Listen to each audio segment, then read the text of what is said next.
P ഇത് നോക്കൂ, 5 trillion എക്കണോമിയിലേക്ക് കുതിക്കാൻ പോകുന്ന ഒരു രാജ്യത്തെ നമ്മൾ ആക്ഷേപിക്കരുതെന്നാണ് പ്രിൻഡു മഹാദേവ് പറയുന്നത്. അതിലേക്ക് വരാം. അദ്ദേഹത്തിന്റെ കഴിഞ്ഞ ചർച്ച തുടങ്ങിയത് ഇങ്ങനെയാണ്: ഒരു അഴിമതി ആരോപണവും ഒന്നുമില്ലാത്ത ഇന്ത്യ മഹാരാജ്യത്തെ കുറിച്ച് അദ്ദേഹം ആവേശം കൊള്ളത് കേട്ടു. ഞാൻ മിനിഞ്ഞാന്നത്തെ റിപ്പോർട്ട് വായിക്കാം. ഇന്ത്യ എക്സ്പ്രസ് പത്രം ഇന്നലത്തെ India express. Corruption perceptions index, India at 93 among 180 countries. India rank 93 out of 180 countries. കേന്ദ്ര സർക്കാരാണ് സാർ ഞാൻ പറഞ്ഞത്. കേന്ദ്ര സർക്കാർ, 1 രൂപയുടെ അഴിമതി ആരോപണമില്ലാത്തൊരു സർക്കാർ സാർ. കേന്ദ്ര സർക്കാരാണ് ഞാൻ പറഞ്ഞത്. ഇന്ത്യയിൽ നിങ്ങൾ പിണറായി വിജയൻ, അതുകൊണ്ട് അഴിമതി ആരോപണം ഉണ്ടാവും. ഞാൻ പറഞ്ഞത് കേന്ദ്ര സർക്കാരിനെ കുറിച്ച് 1 രൂപയുടെ അഴിമതി ആരോപണം ഉന്നയിക്കാൻ ആരും സാർ കേട്ടിട്ടുണ്ടോ? നമ്മള് 2Gയുടെയും 4Gയുടെയും ഒക്കെ കണക്ക് കേട്ട് നമ്മൾ ഞെട്ടിയിട്ടുണ്ട്. 2 ലക്ഷം കണക്ക് കേട്ട് നമ്മൾ ഞെട്ടിയിട്ടുണ്ട്. പക്ഷെ അന്ന് ഞെട്ടാനൊരു കണക്കുണ്ടായിരുന്നു. ഇപ്പോൾ കണക്കുണ്ടോ പ്രിൻഡു മഹാദേവ്? നമുക്ക് റിപ്പോർട്ട് ഇവിടെ. ഞാൻ 10 തവണ ഇന്ത്യയുടെ പാർലമെന്റിൽ ഒരു പാർലമെന്റ് അംഗമായ ഞാൻ ഇന്ത്യയുടെ പാർലമെന്റ് 10 തവണ ചോദിച്ചു. ഒറ്റ ചോദ്യം ചോദിച്ചോളൂ, നമ്മുടെ PM കെയർ ഫണ്ടിന്റെ കണക്ക്, വരവ് ചെലവ് കണക്ക്, എത്ര രൂപ വന്നു, എത്ര രൂപ ചോദിച്ചു എന്ന് ഞാൻ ചോദിച്ചു. നവകേരള സദസ്സും കേരളീയം പോലെ മറുപടി പറയില്ല പ്രധാനമന്ത്രി. അത് നവകേരള സദസ്സിന്റെയും കേരളീയത്തിന്റെയും കണക്ക് പോലെ മറുപടി പറയില്ല ശ്രീ ആരിഫ് എം പി. എന്റെ പ്രതിരോധ മന്ത്രി ഇവരെല്ലാം മാത്രം അതിന്റെ ഡയറക്ടർ ബോർഡ് അംഗങ്ങളായിട്ടുള്ള എന്റെ ഇന്ത്യ രാജ്യത്തെ സ്ഥാപനങ്ങളിൽ നിന്നും വിദേശ രാജ്യങ്ങളിൽ നിന്നും സമാഹരിച്ച ഫണ്ടിന്റെ കണക്കാണ് ഞാൻ 10 തവണ ചോദിച്ചിട്ട് ഒരു ഉത്തരം ഇന്ത്യൻ പാർലമെന്റ് തന്നിട്ടില്ല. അപ്പോൾ പിന്നെ അങ്ങനെ കണക്ക് പറഞ്ഞ് നമ്മൾ ഞെട്ടും പ്രിൻഡു. കോടതി വിധി കണക്ക് വേണ്ടേ? എന്നിട്ടാണോ നിങ്ങൾ പറയുന്നത് ഇത് എന്തിനു ചെലവഴിച്ചു? ഈ PM കെയർ ഫണ്ട് MLA-മാരെ MP-മാരെ മോശമാണോ ഇവിടുത്തെ പ്രതിപക്ഷത്താണ് സാർ പറയുന്നത്? ഈ അഴിമതി ആരോപണങ്ങളൊക്കെ ഉണ്ടെങ്കിൽ ആരിഫ് സാറിന്റെ ഇപ്പൊ MP ആരിഫിന് ഇങ്ങനെ കത്ത് കിട്ടിക്കഴിഞ്ഞാൽ കത്തും മേടിച്ചിട്ട് മടക്കി വെച്ചിരിക്കലാണ് അദ്ദേഹത്തിന്റെ പണി. അപ്പൊ അത് അങ്ങനെയാണോ ഒരു MP ചെയ്യുന്നത്? 10 വർഷം ആളല്ലേ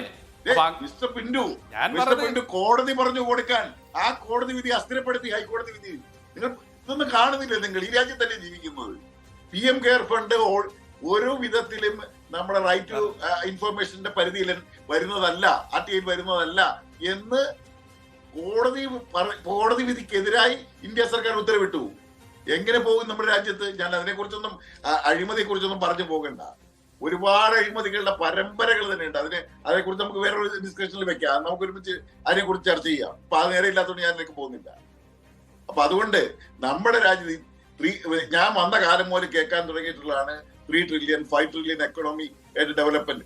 ഈ ഗ്രോത്തിനെ സംബന്ധിച്ച് നിങ്ങൾ ഇങ്ങനെ പറയുമ്പോൾ തന്നെയാണ് സമാന്തരമായിട്ടുള്ള വിവരങ്ങളും പുറത്തു വരുന്നത്. ആ പുറത്തു വരുന്നത് ഇന്ത്യയിലെ ഉള്ളവനും ഇല്ലാത്തവനും തമ്മിലുള്ള അന്തരം വർദ്ധിക്കുന്നു. ഇന്ത്യയിലെ സമ്പദ്ഘടന ഒരു ഭാഗത്ത് നമ്മൾ വികസിക്കുന്നു എന്ന് പറയുമ്പോൾ മറുഭാഗത്ത് പട്ടിണിക്കാരുടെ എണ്ണം കൂടുന്നു, കൃഷിക്കാരുടെ നില ആകെ അപകടാവസ്ഥയിലാവുന്നു, തൊഴിലില്ലായ്മ പെരുകുന്നു. നിങ്ങൾ ഈ പ്രതിമ നിർമ്മാണം നിർത്തി കുറച്ച് സ്റ്റേഡിയം നിർമ്മിക്കാൻ നോക്കൂ. കുറച്ച് നിങ്ങൾ നമ്മുടെ സ്പോർട്സ് താരങ്ങളെ കുറിച്ച് ബഹുമാനപ്പെട്ട ധനകാര്യമന്ത്രി അഭിമാനം കൊണ്ട് ചില സ്പോർട്സ് താരങ്ങളുടെ പേരൊക്കെ പറഞ്ഞ് പ്രസ്താവന ഇറക്കിയിട്ടുണ്ട്. എത്ര സ്റ്റേഡിയമാണ് നിങ്ങൾ നിർമ്മിക്കുന്നത്? ഒരെണ്ണം ഇന്ത്യക്കാര് നമ്മുടെ രാജ്യത്ത് നിർമ്മിക്കുന്നുണ്ടോ നിങ്ങൾ? നല്ലത് നിങ്ങൾ ഇതൊന്നും ചെയ്യാതെ ഈ രാജ്യത്തെ നിങ്ങളിപ്പോ നിർമ്മിച്ചതിന്റെ ഫലമാണ് സാർ ഏഷ്യൻ ഗെയിംസിൽ 100 മെഡലാണ് രാജ്യത്തിന് കിട്ടിയിട്ടുള്ളത്. ഖേലോ ഇന്ത്യ പ്രകാരം ഖേലോ ഇന്ത്യ ഈ രാജ്യത്തെ 2 ലക്ഷം കായിക താരങ്ങളെയാണ് സാർ ഞങ്ങൾ പരിശീലനം കൊടുക്കുന്നത്. റിയാലിറ്റിക്ക് പകരം നിങ്ങൾ സെൻസേഷണൽ ആയിട്ടുള്ള ആളുകളെ മത്ത് പിടിപ്പിക്കുന്ന, വികാരഭരിതരാക്കുന്ന, നിങ്ങൾ ജാതീയമായ പ്രശ്നങ്ങളൊക്കെ എടുത്തു വെച്ചുകൊണ്ട് നിങ്ങൾക്ക് ക്യാമ്പയിൻ നടത്തി അധികാരം പിടിക്കാൻ പറ്റുമെന്നുള്ള ഒരു അഹങ്കാരം, ഒരു ധാർഷ്ട്യമാണ് ഇതിനെ വെച്ച് നിങ്ങൾ ഈ കളിച്ചുകൊണ്ടിരിക്കുന്നത്. പക്ഷെ എല്ലാ കാലത്തും ഇത് വിജയിക്കണമെന്നില്ല. ഇതിനെ മനസ്സിലാക്കുന്ന ജനത വരികയും നിങ്ങൾക്ക് തിരിച്ചടി കിട്ടുമെന്നും മാത്രം പറഞ്ഞുകൊണ്ട് എനിക്ക് വാട്സ്ആപ്പ്. ഇതിനകത്ത് ആരിഫ് സാർ, നിങ്ങൾ ഓർക്കുക, നിങ്ങളിങ്ങനെ അടിസ്ഥാനരഹിതമായ ആരോപണങ്ങൾ ഉന്നയിച്ചത് കൊണ്ടും ഞങ്ങൾ ജനങ്ങൾക്ക് ഇടയിൽ നടത്തിയിട്ടുള്ള ജനസേവന പ്രവർത്തനങ്ങൾ നിങ്ങൾ കണ്ടില്ലെന്ന് അടിക്കാനാവില്ല. ജനങ്ങൾക്കിടയിൽ ഭാരതീയ ജനതാ പാർട്ടി നരേന്ദ്രമോദിയുടെ നേട്ടങ്ങൾ എത്തിയിട്ടുണ്ട്. അതിൽ യാതൊരു സംശയം വേണ്ട. പ്രത്യേകിച്ച് സ്ത്രീ സമൂഹത്തിനിടയിൽ, യുവാക്കൾക്കിടയിൽ, കർഷകർക്കിടയിൽ, ദരിദ്ര നാരായണർക്കിടയിൽ. സ്വാഭാവികമായി ഈ രാജ്യം സുവർണ കാലഘട്ടത്തിലൂടെ കടന്നു പോകും. ഒപ്പം പങ്കാളികളായിക്കൊണ്ട് ഇനി വരാൻ പോകുന്ന ആ പൂർണ്ണ ബഡ്ജറ്റ് ഇതിന്റെ തുടർച്ചയാകുമോ? അതല്ല BJP ആണ് വരുന്നതെങ്കിൽ ആ വികസന ഭാരതത്തിന്റെ പൂർണ്ണ ബഡ്ജറ്റിനെ കുറിച്ച് താങ്കളുടെ പ്രതീക്ഷ എന്താണെന്ന് മാത്രം പറഞ്ഞ് നമുക്ക് ചർച്ച അവസാനിപ്പിക്കാം. കേൾക്കുന്നില്ല, അഴിമതി ആരോപണം കേൾക്കുന്നില്ല എന്ന് പറഞ്ഞു. പക്ഷെ അഴിമതി മുഴുവൻ ചെയ്യുന്നത് ഒരു ഗ്രൂപ്പ് അതിനു വേണ്ടി, അതായത് ഒരു വ്യവസായ ഗ്രൂപ്പിലെ ഏതാനും വ്യവസായ ഗ്രൂപ്പിലേക്ക് ഈ കാര്യങ്ങൾ ചെയ്യുന്നു. അതായത് 2017 മുതൽ ഇന്ത്യയിലേക്ക് ഇറക്കുമതി ചെയ്ത കൽക്കരിയുടെ കാര്യത്തിൽ അദാനി നടത്തിയ വെട്ടിപ്പിന്റെ കണക്കുകൾ പുറത്തു വന്നിട്ടുണ്ടല്ലോ. ഇതൊക്കെ ആർക്കു വേണ്ടി ചെയ്യുന്നു എന്ന് മാത്രം ആലോചിച്ചാൽ നേരിട്ടൊരു മന്ത്രിമാരും അഴിമതി നടത്തിയിട്ടില്ല.